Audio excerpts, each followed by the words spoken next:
হে এভৰিৱান, আজি চাহ খাবলৈ মন গৈছে, বাহিৰত নাযাওঁ। এতিয়া ব্লিংকিট খুলিলোঁ, ব্লিংকিটত গাখীৰ এটা দিলোঁ। বাপৰে বাপ, 100 ৰুপিছে ল'লে, চাৰ্জেছে বেছি হয়। বলক এতিয়া চাহ বনাই আছোঁ। অলপ বৰষুণ দি আছে, সেইকাৰণে ওলাই নাযাওঁ আজি, কামো নাই এনেকুৱা বাহিৰত। আজি চাহ বনাই লৈ মাৰ্কেটত বহি যাম আৰু ট্ৰেডিং কৰাৰ কাৰণে।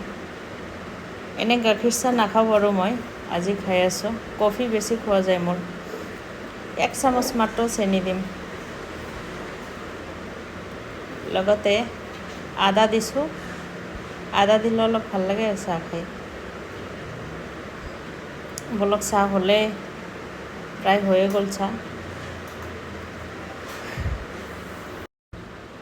চাহ কালাৰ ভালেই দেখিছে, এতিয়া খাবলৈও আই থিংক ভালেই হ'ব লাগে।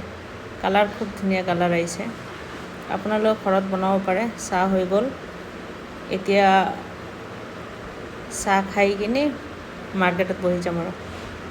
নেক্সট টাইম কিহৰ ওপৰত ভিডিঅ' লাগে আপোনালোকে কমেণ্ট কৰি জনাব। Thank U.